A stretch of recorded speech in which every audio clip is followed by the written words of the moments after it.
मेरा नाम प्रदीप है। मैं विद्यालय में मौलिक मुख्य अध्यापक पद पर कार्यरत हूँ और मैं इस विद्यालय में अगस्त 2017 में आया था। तो जब मैं इस विद्यालय में आया था तो विद्यालय की कंडीशन बड़ी खराब थी और यहाँ पर जो बिल्डिंग थी जर्जर कंडीशन में थी और किसी प्रकार की कोई पानी की व्यवस्था, पेड़ पौधों की व्यवस्था नहीं थी। जैसा कि मेरा पिछला भी विद्यालय में रिकॉर्ड रहा है कि जिस भी विद्यालय में मैं रहता हूँ तो मेरी कोशिश रहती है कि विद्यालय से सुंदर बने। इससे पूर्व मेरा विद्यालय सबका रहा है जो डिस्ट्रिक्ट में गवर्नमेंट स्कूलों के लिए रहा है, में फर्स्ट रहा है कि किताबें तो वहीं से मैंने और जो बाकी स्कूल होती है वहीं शुरू की प्राइवेट विद्यालय को सुंदर और अच्छा बनाने के लिए। तो जब मैं इस विद्यालय में आया था तो मुझे देखकर बड़ी हैरानी हुई थी कि मुझे कहाँ से काम करना शुरू करना पड़ेगा। तो मैंने स्टाफ मीटिंग की और इस विद्यालय में चारों ओर फूल लगे हुए थे, झाड़ लगे हुए थे और जो कंडीशन थी वो किसी भी एंगल से बच्चों के अनुरूप नहीं थी। बच्चे बहुत कम थे और माता पिता का भी बच्चों के प्रति कोई स्कूल के प्रति कोई रुझान नहीं था। आ सकते हो। मैंने आते ही क्योंकि मेरा 10 तारीख को, जैसे मैंने 5 अगस्त को ज्वाइन किया तो 10 तारीख को मेरा बर्थडे होता है, जन्मदिन होता है और मैंने 2013 से एक प्रण लिया हुआ है, संकल्प किया है कि 2013 से लगातार मैं अपने जन्मदिन पर 101 पेड़ लगाता हूँ। तो मेरा जन्मदिन का अवसर आ गया और इस विद्यालय में जब मैं आया तो 10 अगस्त से पहले मैंने सरपंच से मीटिंग की। सरपंच साहब को बुलाया और उसको बताया कि सर मैं हर साल पेड़ लगाता हूँ और मुझे आप मेरी हेल्प करें इस विषय में ताकि हम इस विद्यालय में भी पेड़ लगा सकें। तो सरपंच साहब ने मुझे आश्वस्त किया और हमने उसी कंडीशन में, जिस कंडीशन में ये विद्यालय था, वहां से हमने पेड़ लगाना शुरू कर दिया।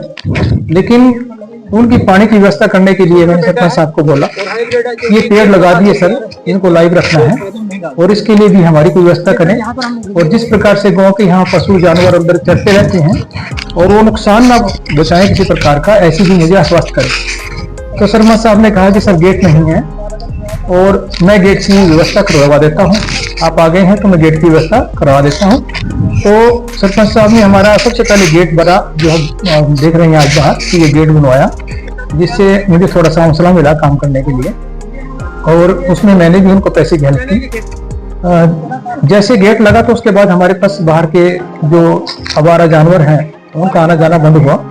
तो हमारे पेड़ पौधों का जो एक सिक्योरिटी थी मुझे मिल गई कि ये पेड़ जो लाइव रहेंगे।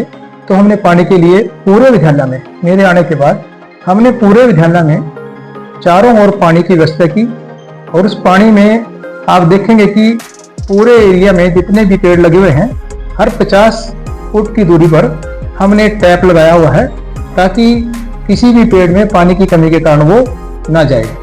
तो पानी की व्यवस्था की और जब मैंने देखा कि अब विद्यालय में इसको सुंदर बनाने के लिए क्या किया जा सकता है, 5 सितंबर को मेरे को टीचर अवार्ड मिला विभाग के द्वारा और वहीं पर मुझे टारगेट दे दिया गया कि अब के बाद जो फंक्शन होगा ब्यूटिफिकेशन का तो वो आपके विद्यालय में होगा।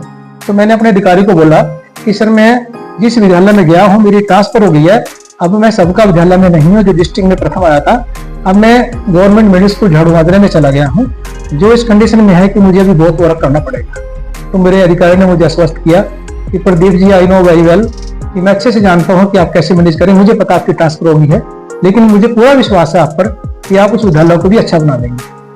तो 5 सितंबर को हमें टीचर दिवस पर सम्मानित किया गया और 27 सितंबर का हमने हमारे विद्यालय में प्रोग्राम रख दिया कि सीएम ब्यूटिफिकेशन के अवार्ड जितने भी अच्छे स्कूल आए हैं उनका अवार्ड फंक्शन आपके विद्यालय में किया जाएगा। हमारे लिए समय बहुत कम था और टारगेट बहुत बड़ा था।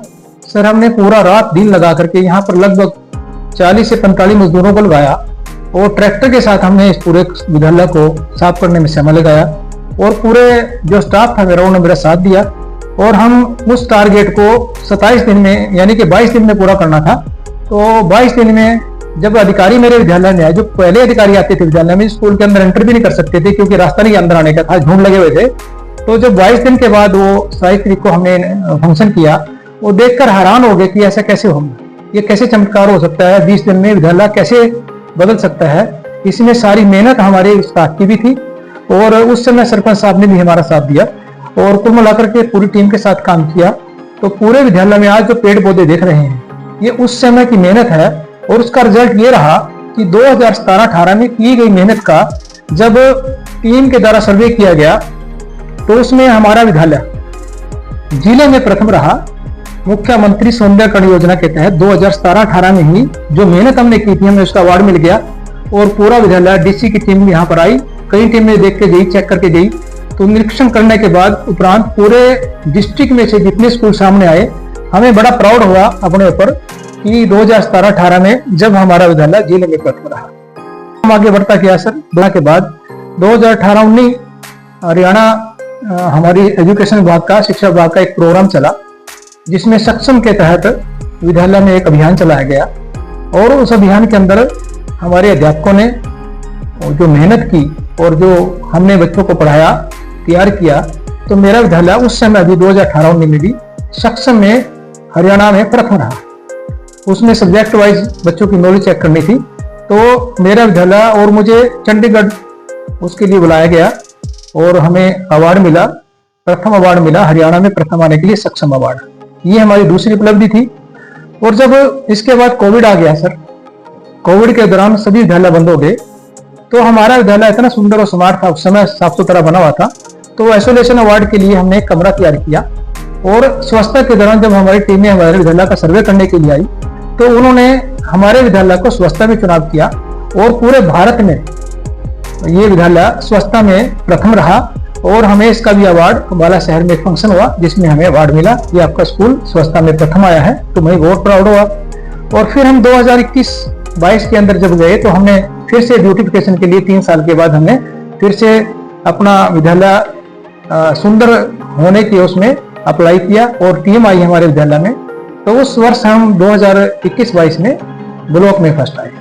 उसके बाद 2024 में और 25 में जो अभी चल रहा है इसमें, तो इस दौरान एक किचन गार्डन का एक अभियान चलाया गया जो अंबाला में खास करके हमारे डिप्टी डीओ साहब हैं, डिप्टी डीओ साहब सुधीर कलड़ा जी, उन्होंने का ये प्रोजेक्ट था और उन्होंने पूरे हरियाणा में सबसे ज़्यादा काम अंबाला में हुआ और हम उसमें भी यानी किचन गार्डन के मैटर में भी हम प्रथम रहे हैं।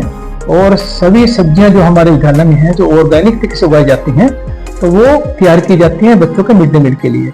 बट मैं आपको ये बता दूं सर कि हमारे विभाग ने तो 2024-25 में कदम उठाया है किचन गार्डन के बारे में। मैं 2013-14 से ही इस अभियान में लगा हुआ था। पुराने स्कूल में भी मैंने किचन गार्डन बनाया और वहां हम साग सब्जियां यानी कि मेरा पूरा 25 लगभग पिछले 10 सालों से हम किचन गार्डन में काम कर रहे हैं और सबका स्कूल में भी ये और उससे पूर्व का स्कूल मेरा करधान रहा, उसमें भी किचन गार्डन मैंने बनाया हुआ था। जैसे मैं खेती बाड़ी करने से परिवार से बिलोंग करता हूँ, मेरा शौक भी है, तो यहाँ भी मैंने उस शौक को जारी रखा।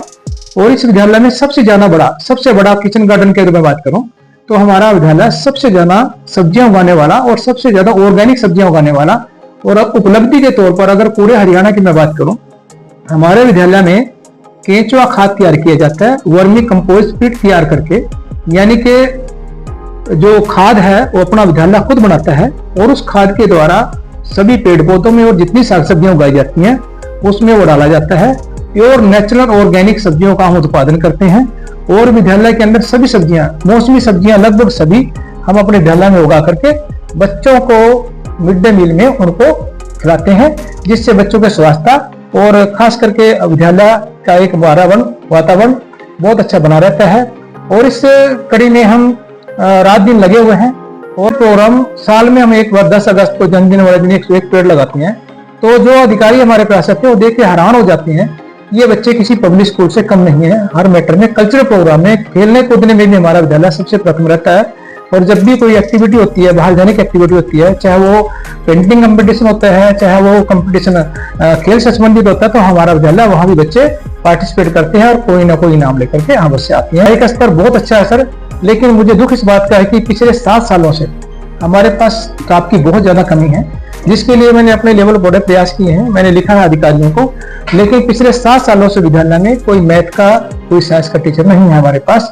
और हमारे पास हिंदी के पोस्ट वैकेंट है, हमारे पास बैंक की पोस्ट वैकेंट है, हमारे पास कोई क्लर्क नहीं है काम करने के लिए। इसके बावजूद भी ये विद्यालय हर क्षेत्र में नंबर 1 रहता है, क्योंकि हम खुद काम करते हैं और जो मेरा स्टाफ है वो रात दिन लगा रहता है। और हमारे पास प्राइमरी में भी स्टाफ की कमी है।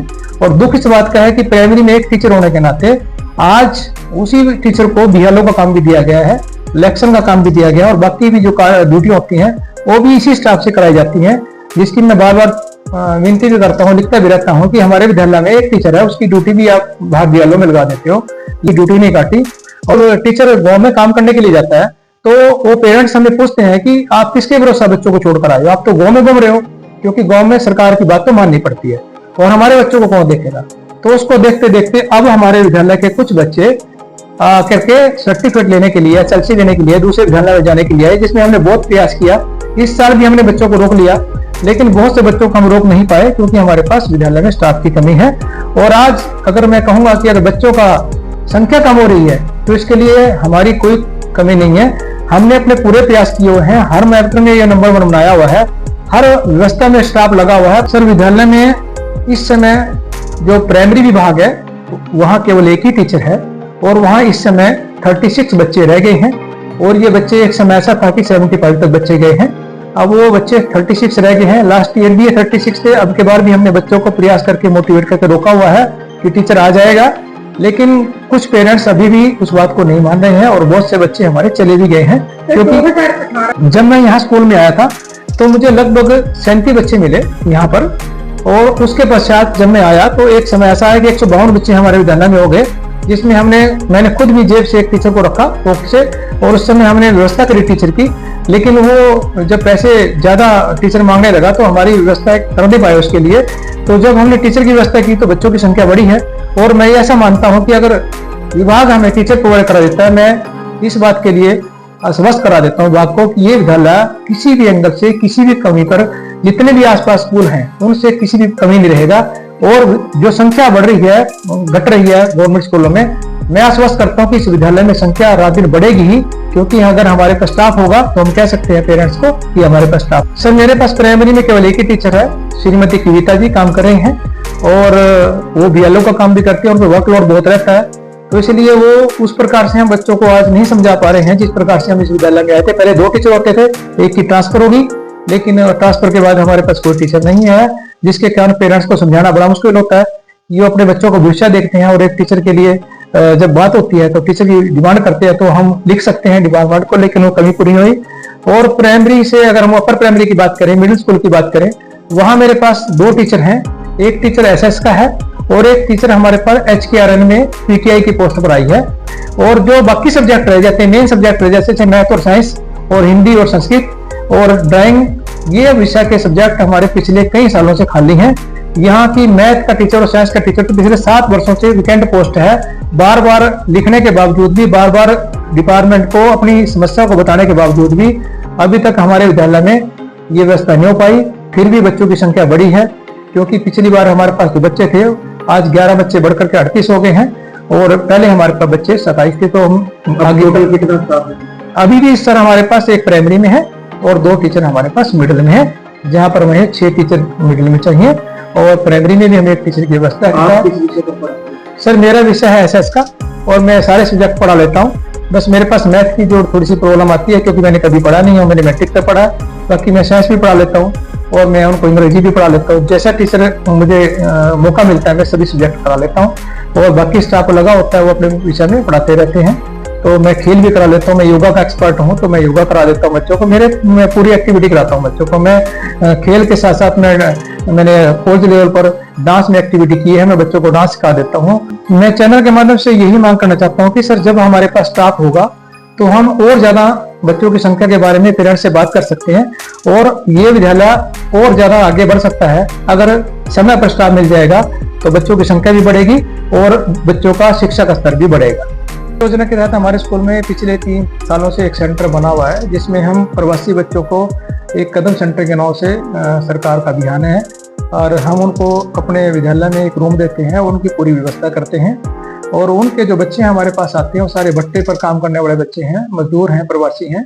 तो हमारे लिए समस्या ये रहती है कि उनका दाखिले के लिए जब हम बात करते हैं, क्योंकि अध्यापक आता है हमारे पास 6 महीने के लिए, 7 महीने के लिए, और उसके बाद मार्च से पहले उसको हटा दिया जाता है, जो उन बच्चों को पढ़ाने के लिए व्यवस्था की जाती है।